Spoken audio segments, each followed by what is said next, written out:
ব্রহ্মভুবন আব্রহ্ম বললে বোঝা যাবে না। হ্যাঁ, তাহলে কোথা থেকে কত পর্যন্ত সেটা বলতে হবে। একটা সিনেমা দেখেছিলাম, হিন্দি সিনেমা ছোটবেলায়। হ্যাঁ, সেখানে একজন সাক্ষী দিতে গেছে, মানে তখন সাক্ষী ভাড়া পাওয়া যায়, মানে সে কিছু দেখেনি কিন্তু তাকে টাকা দিলে সে সাক্ষী দিয়ে দেবে। তো জাজ বুঝতে পেরেছে বেটা মিথ্যে সাক্ষী দিচ্ছে হয়তো। হ্যাঁ, জাজ না অনেক পক্ষে উকিল বলছে যে কি কে মেরেছে আর কি, যাকে মেরেছে সে কত বড় ছিল, বলছে এত বড়। হ্যাঁ, বলছে তুমি ঠিক করে বলো, বলছে হ্যাঁ এত বড় ছিল, আমি দেখেছি, আমি নিজের চোখে দেখেছি, জোর দিয়ে বলছে। বলছে দেখুন জজ সাহেব, এসব ভাড়া করার লোক নিয়ে আসে, বলছে এত বড়, একটা মুরগি নাকি এত বড় ছিল। বলছে না এত বড় তো ছিল, আমি বলছি।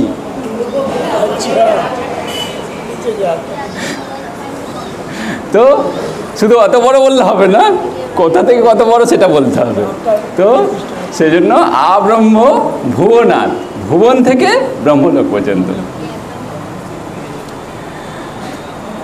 লোকাহা, লোকসমূহ পুনরাবর্তিন অর্জুন, পুনঃ আবর্তিত হয়। হ্যাঁ, পুনঃ আবর্তিত হচ্ছে, যে এই লোকেই থাকুক সেখান থেকে তার সেই লোকের টাইম পিরিয়ড অনুযায়ী তার জন্ম হবে। ব্রহ্মলোকেও ব্রহ্মারও জন্ম মৃত্যু হয়। ব্রহ্মার কত বছরে জন্ম মৃত্যু হয়? আমাদের আয়ুষ্কাল হচ্ছে 100 বছর ম্যাক্সিমাম, ব্রহ্মারও 100 বছর, কিন্তু ব্রহ্মার আয়ুষ্কালের আর আমাদের আয়ুষ্কালের তফাৎ আছে।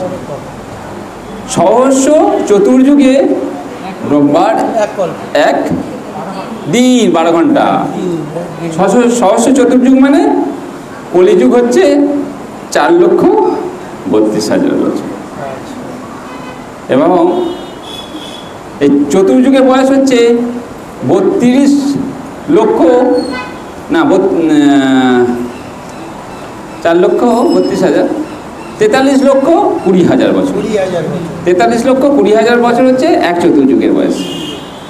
এরকম এক চতুর্যুগে হচ্ছে তার সঙ্গে গুণ হচ্ছে 1000। এক চতুর্যুগ মানে 43,20,000 সঙ্গে 1000 গুণ করলে ব্রহ্মার একটা দিন অংশ, আর রাত অংশটাও অতটা, তাহলে দিন 12 ঘন্টা আর রাত 12 ঘন্টা। এইরকম করে ব্রহ্মার 7 দিনে একটা সপ্তাহ, 30 দিনে একটা মাস, আর 12 মাসে একটা বছর। আপনি গুণে দেখুন কবার হবে, কিন্তু ব্রহ্মার এইরকম ব্রহ্মার আয়ু সম্পন্ন ব্রহ্মারও তারও মৃত্যু।